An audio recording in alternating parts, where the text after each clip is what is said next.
1707 সালে সম্রাট ঔরঙ্গজেবের মৃত্যুর পর থেকেই মুঘল সাম্রাজ্যের ভিত্তি দুর্বল হতে শুরু করে। কারণ ঔরঙ্গজেবের পর যেসব শাসক মুঘল সিংহাসনে বসেছিল তারা সবাই ছিল দুর্বল এবং অযোগ্য। উসমানীয় সাম্রাজ্যের মতো মুঘল সাম্রাজ্যেও কোনো শাসকের মৃত্যু হলে তার সন্তানদের মধ্যে উত্তরাধিকারী নির্ধারণের জন্য গৃহযুদ্ধ চলত। এই যুদ্ধ সাম্রাজ্যের অভ্যন্তরীণ কাঠামো দুর্বল করে দেয়।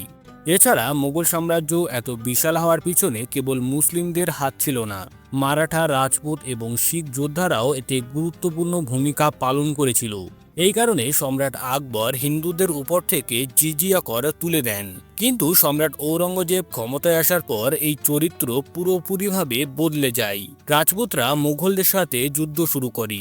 এছাড়া মুঘল বাহিনীকে যুদ্ধ করতে হয় শিখ ও মারাঠাদের সাথেও। এর কারণ ছিল সম্রাট ঔরঙ্গজেব ভিন্ন ধর্মাবলম্বীদের উপর পুনরায় জিজিয়া কর আরোপ করেন, যেটি তাদের মধ্যে নিপীড়নবোধ আর অবিশ্বাস তৈরি করে। এছাড়া মুঘল সাম্রাজ্য পতনের আরেকটি বড় কারণ ছিল অর্থনৈতিক দুর্বলতা। সম্রাট শাহজাহান কেবল আগ্রার তাজমহল তৈরি করেননি, তিনি তার রাজধানী আগ্রা থেকে শাহজাহানাবাদ নিয়ে গিয়েছিলেন, যার কেন্দ্র ছিল লালকেল্লা। এই রাজধানী পরিবর্তনের কারণে প্রচুর টাকা খরচ হয়েছিল।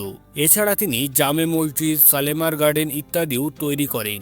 এইসব অবকাঠামো নির্মাণের নেশা মুঘল সাম্রাজ্যের রাজকোষ খালি করে দেয়। এই রাজকোষ পূরণ করার জন্য সম্রাট শাহজাহান মাটিতে উৎপাদিত পণ্যের উপর কর বৃদ্ধি করেন। এর ফলে অনেক কৃষক চাষাবাদ বন্ধ করে দেয়।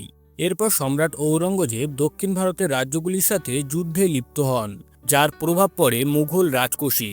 এইসব দুর্বলতার সুযোগ নিয়ে ইউরোপের বণিকরা, বিশেষ করে ইস্ট ইন্ডিয়া কোম্পানি, ধীরে ধীরে ভারতের রাজনীতিতে হস্তক্ষেপ করতে থাকে। তারা স্থানীয় শাসকদের মধ্যে বিভেদ সৃষ্টি করে ঘুষ ও ষড়যন্ত্রের মাধ্যমে একের পর এক অঞ্চল নিজেদের অধীনে নিয়ে আসে।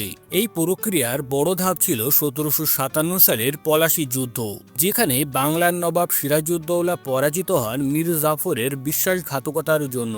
এই যুদ্ধের মাধ্যমে ইস্ট ইন্ডিয়া কোম্পানি কেবল বাংলা নয়, পুরো ভারতের উপর নিয়ন্ত্রণের দিকে এগিয়ে যায়।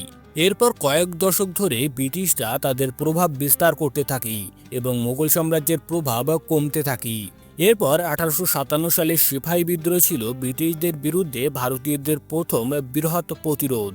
এই বিদ্রোহীরা শেষ মুঘল সম্রাট বাহাদুর শাহ জাফরকে তাদের নেতা হিসাবে ঘোষণা করলেও সংগঠনের অভাব এবং অস্ত্রের অভাবের কারণে এই বিদ্রোহ ব্যর্থ হয়। ব্রিটিশরা এই বিদ্রোহ দমন করে বাহাদুর শাহ জাফরকে রেঙ্গুনে পাঠিয়ে দেন এবং সেখানেই তার মৃত্যু হয়।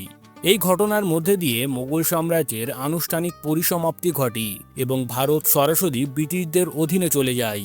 অবশেষে বলা যায়, মুঘল সাম্রাজ্যের পতন এটি প্রমাণ করে যে কোনো সাম্রাজ্য বাইরের আক্রমণের চেয়ে বেশি ক্ষতিগ্রস্ত হয় তার ভিতরের নেতৃত্ব এবং বিভক্তির কারণে।